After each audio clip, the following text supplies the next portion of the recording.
Hi friends, आप सभी कैसे हो। आशा करता हूँ कि आप सभी अच्छे होंगे। आपका हमारे चैनल वीके जाटोल क्लासेस में स्वागत है। आज के इस वीडियो में हम 15 मई 2026 के मुख्य करंट अफेयर्स और उसके एक्सप्लेन के बारे में चर्चा करेंगे। प्रश्न नंबर 1, हाल ही में एआई आधारित स्वास्थ्य सेवा नवाचार के लिए इंडिया एआई ने किस संस्था के साथ समझौता ज्ञापन एमओयू पर हस्ताक्षर किए हैं? A. DRDO, B. ISRO, C. ICMR, D. NITI Aayog. दोस्तों, आपका सही answer option number C ICMR होगा। हाल ही में इलेक्ट्रॉनिक्स और आईटी मंत्रालय के तहत इंडिया एआई और भारतीय आयुर्विज्ञान अनुसंधान परिषद आईसीएमआर ने स्वास्थ्य क्षेत्र में आर्टिफिशियल इंटेलिजेंस एआई को बढ़ावा देने के लिए एक समझौता ज्ञापन एमओयू पर हस्ताक्षर किए हैं। उद्देश्य: इस साझेदारी का मुख्य लक्ष्य स्वास्थ्य सेवा में सुधार के लिए एआई तकनीकों का उपयोग करना और भारत में स्वास्थ्य डेटा का एक मजबूत इकोसिस्टम बनाना है। डेटा प्लेटफॉर्म: इसके तहत एक AI for health data platform विकसित किया जाएगा, जो स्वास्थ्य संबंधी डेटा को सुरक्षित तरीके से साझा करने में मदद करेगा।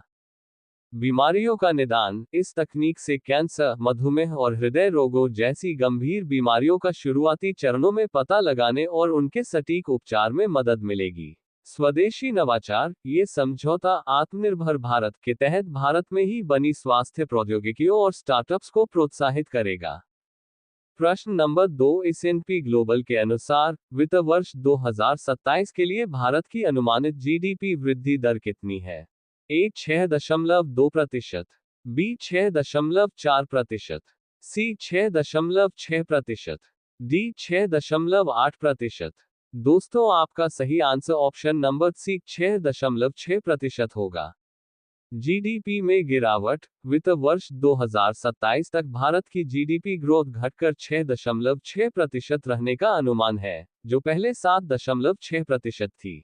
एनर्जी शॉक: ऊर्जा संकट पश्चिम एशिया, वेस्ट एशिया में जारी संघर्ष के कारण तेल की कीमतों में उछाल आया है। ब्रेंट क्रूड ऑयल $96 प्रति बैरल तक पहुंचने का अनुमान है। महंगाई की मार: एनर्जी की बढ़ती कीमतों के कारण महंगाई दर 5.1% तक बढ़ सकती है। रुपये की स्थिति: डॉलर के मुकाबले भारतीय रुपया कमजोर होकर 93 के स्तर तक जा सकता है। कारण और प्रभाव: भारत अपनी तेल जरूरतों का 45 से 50% हिस्सा पश्चिम एशिया से आयात करता है। इस संकट से आयात बिल बढ़ेगा, चालू खाता घाटा करंट अकाउंट डेफिसिट बढ़ेगा और सरकारी खजाने पर दबाव आएगा। आगे की राह: रिपोर्ट में ऊर्जा सुरक्षा के लिए अक्षय ऊर्जा, रिन्यूएबल्स और रणनीतिक पेट्रोलियम भंडार को बढ़ाने पर जोर दिया गया है। प्रश्न नंबर 3, ब्रिक्स कृषि मंत्रियों की बैठक 2026 में किस शहर में आयोजित की जाएगी? A. Bhopal, B. Indore, C. Jaipur, D. Lucknow. दोस्तों, आपका सही answer option number B Indore होगा। भारत की अध्यक्षता में जून 2026 में मध्य प्रदेश के इंदौर शहर में ब्रिक्स देशों के कृषि मंत्रियों की 2 दिवसीय बैठक आयोजित की जाएगी। उद्देश्य: इस बैठक का मुख्य उद्देश्य वैश्विक खाद्य सुरक्षा, फूड सिक्योरिटी और स्मार्ट खेती पर चर्चा करना है। शामिल देश: इसमें ब्राजील, रूस, भारत, चीन और दक्षिण अफ्रीका के कृषि मंत्री हिस्सा लेंगे। चर्चा के मुख्य बिंदु: क्लाइमेट रेजिलिएंट फार्मिंग, जलवायु परिवर्तन के दौर में टिकाऊ खेती, डिजिटल खेती, खेती में एआई, आर्टिफिशियल इंटेलिजेंस और नई तकनीकों का उपयोग, किसान कल्याण, किसानों की स्थिति और व्यापार सहयोग को बढ़ाना। इंदौर का चयन क्यों? इंदौर को उसकी बेहतरीन बुनियादी सुविधाओं, स्वच्छता रैंकिंग और कृषि व्यापार गतिविधियों के कारण चुना गया है। महत्व: ये बैठक भारत को कृषि क्षेत्र में अपनी नवाचारों इनोवेशंस को वैश्विक मंच पर दिखाने का एक बड़ा अवसर प्रदान करेगी। प्रश्न नंबर 4, स्वदेशी तारा ग्लाइड हथियार का पहला सफल उड़ान परीक्षण किन संस्थाओं ने किया है? ए. इसरो और एचएएल, बी. डीआरडीओ और आईएएफ, सी. बीएएल और डीआरडीओ, डी. इंडियन नेवी और एचएएल। दोस्तों, आपका सही answer option number B DRDO और आईएएफ होगा। सफल परीक्षण: रक्षा अनुसंधान और विकास संगठन डीआरडीओ और भारतीय वायुसेना ने उड़ीसा के तट पर तारा टैक्टिकल एडवांस रेंज ऑगमेंटेशन नामक स्वदेशी गाइड वेपन का पहला सफल उड़ान परीक्षण किया है। क्या है तारा? ये भारत का पहला स्वदेशी ग्लाइड वेपन सिस्टम है। ये साधारण बिना गाइडेंस वाले बमों को सटीक निशाना साधने वाले प्रिसिजन गाइडेड हथियारों में बदल देता है।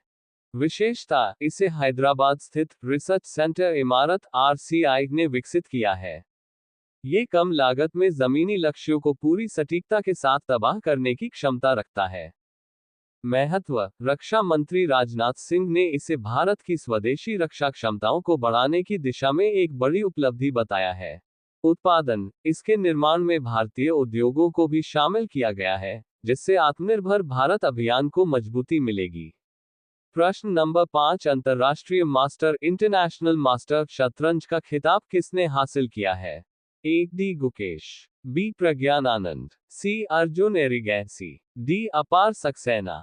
दोस्तों, आपका सही आंसर ऑप्शन नंबर डी अपार सक्सेना होगा। प्रश्न नंबर 6, हाल ही में पहले IBCA शिखर सम्मेलन की वेबसाइट और लोगो का अनावरण किसने किया है? A. Dharmendra Pradhan, B. Bhupender Yadav, C. Piyush Goyal, D. Ashwini Vaishnaw. दोस्तों, आपका सही answer option number B Bhupender Yadav होगा। आयोजन, भारत 1 और 2 जून 2026 को नई दिल्ली में पहले अंतर्राष्ट्रीय बिग कैट अलायंस शिखर सम्मेलन की मेजबानी करेगा। वेबसाइट और लोगो, केंद्रीय पर्यावरण मंत्री भूपेंद्र यादव ने इस शिखर सम्मेलन के लिए आधिकारिक वेबसाइट और लोगो लॉन्च किया है। उद्देश्य, ये गठबंधन अलायंस दुनिया की 7 प्रमुख बड़ी बिल्लियों, बाघ, शेर, तेंदुआ, हिम तेंदुआ, चीता, जगुआर और प्यूमा के संरक्षण के लिए काम करेगा। थीम, इस शिखर सम्मेलन का विषय बड़ी बिल्लियों को बचाएं, मानवता को बचाएं, पारिस्थितिकी तंत्र को बचाएं रखा गया है। दिल्ली घोषणा, दिल्ली डिक्लेरेशन सम्मेलन का मुख्य परिणाम दिल्ली घोषणा होगी, जो बड़ी बिल्लियों के संरक्षण के लिए दुनिया का पहला वैश्विक संकल्प होगा। सहयोग, इसमें 95 देशों के प्रतिनिधि, वैज्ञानिक और विशेषज्ञ शामिल होंगे। इसका मुख्यालय भारत में ही स्थित है। भारत की भूमिका, मंत्री यादव ने कहा कि भारत ने प्रोजेक्ट टाइगर और अन्य पहलों से यह साबित किया है कि संरक्षण और विकास एक साथ चल सकते हैं। प्रश्न नंबर 7, केंद्रीय फिल्म प्रमाणन बोर्ड CBFC के नए अध्यक्ष कौन बने हैं? A. Prasoon Joshi, B. Anupam Kher, C. Manoj Muntashir, D. Shashi Shekhar Vempati. दोस्तों, आपका सही answer option number D Shashi Shekhar Vempati होगा। प्रश्न नंबर 8, हाल ही में वोडाफोन आइडिया VI का नॉन एग्जीक्यूटिव चेयरमैन किसे नियुक्त किया गया है? A. Gautam Adani, B. Kumar Mangalam Birla, C. Shiv Nadar, D. Azim Premji. दोस्तों, आपका सही answer option number B Kumar Mangalam Birla होगा। प्रश्न नंबर 9, भारत ऑस्ट्रेलिया रक्षा नीति वार्ता का 10वां संस्करण कहां आयोजित किया गया? ए. नई दिल्ली, बी. मुंबई, सी. जयपुर, डी. बेंगलुरु। दोस्तों, आपका सही आंसर ऑप्शन नंबर ए नई दिल्ली होगा। आयोजन, भारत और ऑस्ट्रेलिया के बीच रक्षा नीति वार्ता का 10वां संस्करण नई दिल्ली में आयोजित किया गया। अध्यक्षता, भारतीय रक्षा मंत्रालय के संयुक्त सचिव अमिताभ प्रसाद और ऑस्ट्रेलियाई रक्षा मंत्रालय के प्रथम सहायक सचिव बर्नार्ड फिलिप ने संयुक्त रूप से इसकी अध्यक्षता की। मुख्य बिंदु, बैठक में भारत ऑस्ट्रेलिया व्यापक रणनीतिक साझेदारी को और मजबूत करने की पुष्टि की गई। दोनों देशों ने आपसी रक्षा सहयोग में हुई हालिया प्रगति पर संतोष व्यक्त किया। इस साल के अंत तक पहली भारत ऑस्ट्रेलिया संयुक्त वार्ता आयोजित करने की संभावना पर भी चर्चा हुई। महत्व, ये वार्ता दोनों देशों के बीच सैन्य सहयोग और क्षेत्रीय सुरक्षा को बढ़ावा देने की दिशा में एक बड़ा कदम है। अब ये प्रश्न आप लोगों के लिए। आप सभी लोग इसका आंसर कमेंट बॉक्स में जरूर बताएं। पश्चिम बंगाल के मुख्यमंत्री के रूप में किसने शपथ ली है? ए. ममता बनर्जी, बी. शुभेंदु मल्लिक, सी. दिलीप घोष, डी. शुभेंदु अधिकारी। लास्ट वीडियो के प्रश्न का आंसर हमने आपसे पूछा है कि NCRB के क्राइम इन इंडिया 2024 आंकड़ों के अनुसार मानव तस्करी के सबसे अधिक मामले किस राज्य में दर्ज किए गए?